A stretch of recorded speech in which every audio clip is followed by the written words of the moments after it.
All right, it's all set. 1 second, please.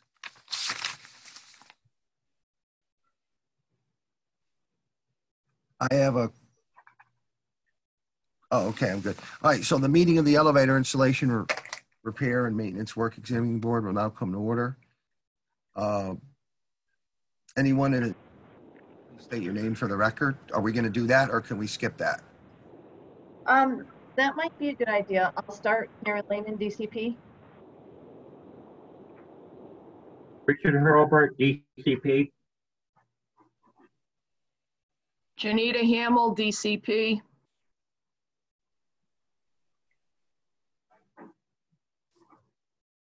Pamela Brown, DCP. And then we have the board members if they want to identify themselves. John DeRosa, journeyman. Thomas O'Reilly, contractor member. Paul Farnsworth, contractor member. Peter Kaluzian, contractor member. Dale Clayton, public member. Todd Johnston, public member. Okay. Okay, I think that's it. What about public members? Oh, they already did that. Okay. All right, so we're going to review the minutes of the previous. Oh, first I'd like to say I hope everyone's doing well. Been a tough time, you know. I hope everyone came out okay and their families are okay during this. The licensed elevator technicians across the state has done a great job. They make sure all the hospitals were cared for, make sure all their vertical transportation was running, and they really, the licensed elevator journeymen and apprentices in the state worked hard to make sure all the health facilities were up and running. So I just want to let you know that. That was a big deal. They did. So, okay, you want to review the minutes of the previous meeting?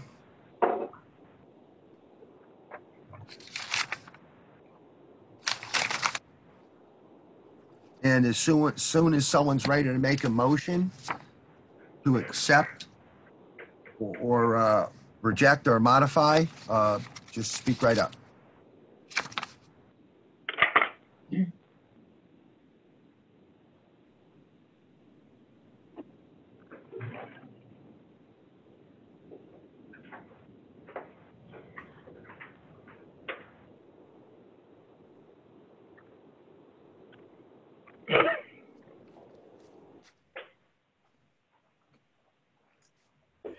I have to step away from the screen for a second. Hello.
Anyone ready yet?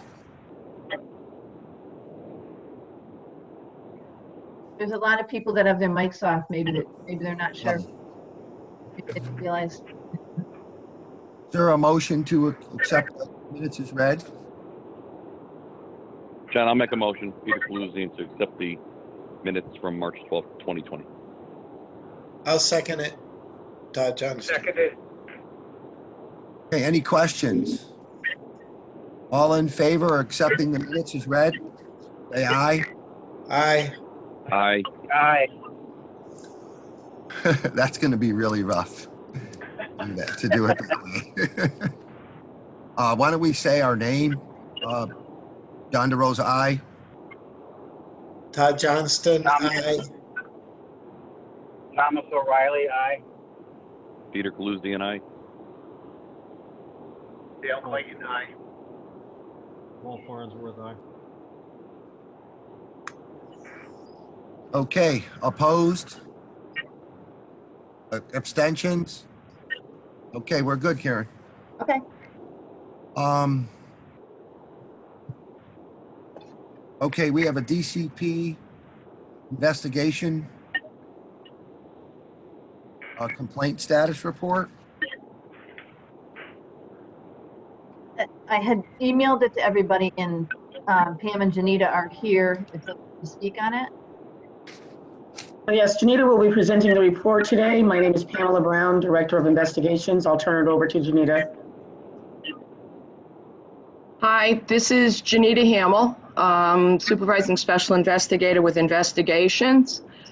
During the time frame since our last meeting, I ran the report from March 1st to May 31st. And during that time, we did not receive any new complaints. And during that time, we had one complaint file that was closed. The respondent, the fire marshal, had sent a complaint because the respondent it didn't understand that he had to wait for the fire marshal to come to take care of their lockout tagout. So my investigator spoke with the fire marshal and sent him a copy of the response from the respondent, and the fire marshal was satisfied, and the fire marshal thought that perhaps a warning letter would be strong enough and from the department to remind the gentleman that you can't go and do anything until you make the phone calls that you need to do before you touch anything, and do it in coordination. May I speak on that for a minute? Mr. DeRosa, Chairman DeRosa, yes? Basically what happens, just for the public, the board members, is that if the Bureau of Elevators locks out an elevator, we're not allowed to work on that elevator until we get a call for the release of the red tag. Mm-hmm. It's done for safety. There may be things that the state shut it down for, or someone got injured, where they have to clarify to the contractor, the elevator contractor, to start working on the elevator, and then they do get released to work on it and have a reinspection. So all these things are very important. I rarely hear of a fire marshal locking out an elevator, but stay away from that. I mean, I don't know what, each town may be different, different guidelines or something. Mr. Chairman, that's who the complainant was in this matter, so. Yeah. Okay. Paul, do you have anything to say on? I was kind of on target with that. Yes, John. What we've experienced is that certain municipalities, in particular, in our experience, Waterbury, will tag out an elevator for cause. And what we do is we contact them at the point that we are going to be performing repair work on that elevator, and then they give us permission to remove their tag. So, but I have to say that our experience is limited to that one city of Waterbury, Connecticut, and we've done it 5 or 6 times over the last, I would say, half a dozen years. But it is relatively unusual. So it is a pretty good, happens from an official. It's a good safety mechanism, right? Another check on to make sure the elevators are functioning properly, or escalators or dumbwaiters, right? I think it's good safe practice. Yeah. Mr. Chairman, this is Supervisor Hamel, if I may. Yeah. This particular municipality was actually Weathersfield, I believe. Okay. Thank you so much, Janita, for taking your time out to talk to us today. No, you're quite welcome, and I do hope that you and your family and all the other board members and their families are all safe and well, and thank you for this opportunity. Okay. Thank you. Thank you. Thank you for that report. Okay, old business. I'm just gonna take it that because everything's shut down, and no gathering. I think a lot, legislature is shut down. Everything is happening. That the subcommittee has no report. We have no report on the letter sent to the governor. Are we okay with that on the old business? I'm in favor of that, Dale.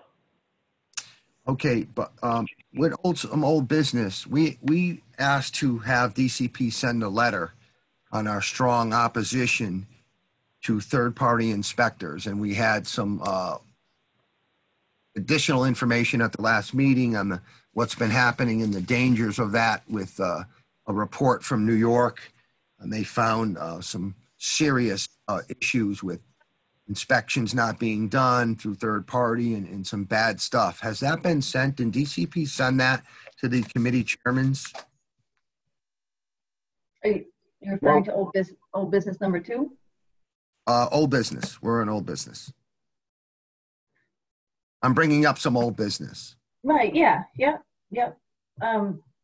At the last meeting, and I'm looking at the agenda, you had reading from the agenda, which came from the minutes, is that board members Paul Farnsworth and Dale Clayton will assist John DeRosa in drafting this letter. No, this is something different. Maybe I'm not speaking clearly. Let me just refer to.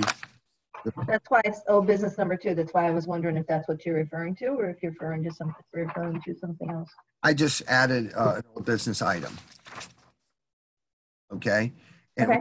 What I'm questioning is the board asked the Department of Consumer Protection to notify Public Safety and Security Committee of the board's strong opposition due to the safety hazards of going third party with inspectors. That's what the board agreed upon. I was just wondering if that correspondence was sent. I know they're not even in meetings and they shut down. I do understand that, but I was just wondering if that correspondence was sent. Well, we wouldn't draft a letter speaking on behalf of the board. I mean, they have our minutes. You have the minutes we can send over there or give to Leslie O'Brien or what have you. But we're not going to draft a letter that the board signs. You got to put it in your own words, what you're looking for. Well, what the motion was that DCP send some correspondence to the board chairs that the board unanimously feels that third party would be a safety risk to the general public. And that's what the motion was, and that's what we approved. So I'm just. That's in the minutes, you mean? What was that? Is that in the minutes that you just approved? Yep. Yes, it is, Richard. Sorry, Don, I didn't know what you meant. What he's referring to is on page 3 of the minutes that were just approved. There is it was new business number 1, raised bill number 269. And sorry, I didn't realize that was what you were referring to. So, okay, I see what your question is. All right, John. So you want us to create a cover letter and attach the minutes to it and send it to whom? Let me read what the board voted on. The board voted unanimously to notify the department that the board is opposed to enactment of raised bill 269. You can read it in the minutes, and request DCP to send notice to Public Safety and Security Committee of the board's opposition. So do you just want to send them the minutes? So we're gonna, we'll do a cover letter on the minutes that were just approved, and we'll send it to, what's the committee called? It's Public Safety and Security Committee. Okay. And you can send it to Leslie O'Brien will know who the chair is. Yeah, they can just send it to the chairs. Is the board okay with that?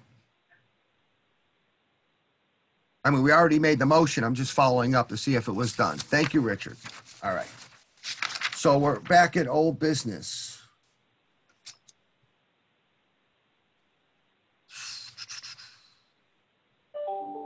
No more old business. Does anyone else have any old business or any comments on old business? Okay. Is everyone still with us? Yes, sir. Yeah. All New business. The board will review the application report, including applicants approved on March 10th. So there's one applicant, it looks like here. Yep. Okay. I apologize, guys. I want to go back to old business again. Old business, we also asked if, for reviewing applications, you send notification to DCP, the commissioner, that we would like to have 2 people review applications that don't, that are not, and I already worded it, so that are not a gold seal participant. So if a gold seal person applies for a license, we're not asking to review that. We're asking to review the applications. 2 of us review them, and then we had one person being a sub in case someone couldn't make it. Did you send correspondence to the commissioner on that question?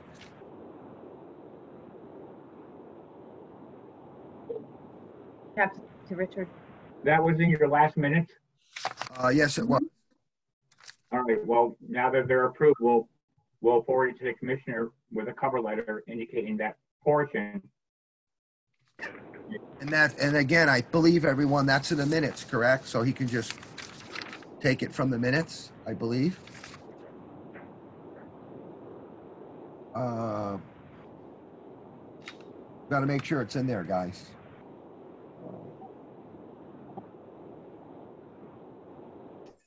Yeah, it is, Richard. It is. Okay, it's in the draft minutes, all right? The board requests that they have 2 members attend. 1 member, as the other application working groups have. You can read the minutes. We're good with that. All right, Rich? All right, so Karen, we'll just do 2 cover letters then, one for the first issue, and we could probably just forward it to Leslie O'Brien to she can present it to the chair, Public Safety Committee, and then we'll do another cover letter on the minutes, and we'll forward it to the commissioner, pointing out the section that the board wants to be able to review applications with us in lieu of the current day where the permit doesn't. Right, and the other, I believe the other boards are doing that. They're actually doing what we were requesting now, except for our board. Right, because they had agreement with the commissioner. Right. So, that's about it, really, right? Do we have any correspondence? I don't think so. Right, we just have the bill that we're opposing because of safety concerns, and we already addressed that.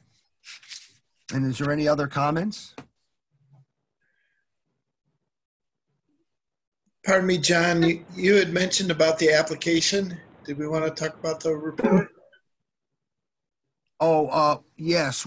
I'm sorry, I must have spun it. The application report from DCP, is that what you're talking about? I believe so. It's just have one person in there. Yeah. Right. Yeah.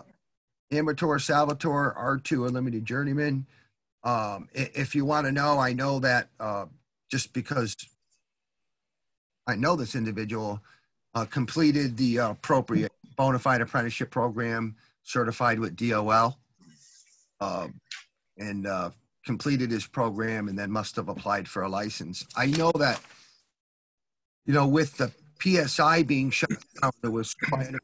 I think there's delays, but Karen or Richard can help me. I think you guys opened that all up and did a fantastic job where now people can test and there's no more delays. Is that correct?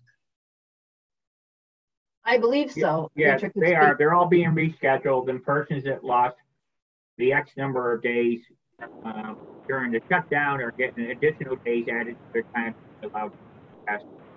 So they all end up 1 full year to take a test, and of course they pick whatever they decide to take the test on, and the location and the state. So, but they are open, and people are, they're booked for at least 2 months already now because of the social distancing they have to comply with another item. So I think you guys did an incredible job with that during these times. I don't know how you did it, but good for you. I mean, that's really good. in my opinion, to get that done. That must have been rough. Okay, is there anything else that we want to talk about? I think we're pretty much done. Don't mind me. I'm a little booked up. So we have a September meeting in December. You know, if we need another meeting, we can request it if something seriously is here. Well, you have to have the minimum of 4 per year for the statute, so. Yeah. Are we okay, guys? I am. Yep. Oh, Yep. I could see. Okay, I seen him for a second on the big screen. All right, well, listen, I hope everyone, their families are okay. And, you know, hopefully the next time we meet, we'll be in person, you know, so at Todd's house at a picnic table. We want to meet at your house, Todd. Sounds great. I'd love to have you. I'd love to have you. All right, thank you so much, guys. And I'm happy that your families are okay. You know, it's a big deal. This country's been going through a lot. Okay. Sure enough. So I'll stop the recording. It's 9:30, 9:31. And I'll stop the recording if everybody's all set. Yep, thanks, All Karen. set. Yeah, yep. You did a Very great good. job, Thank Karen. you. Okay, Great bye, job, everyone. Karen. Have a great day. Thank you.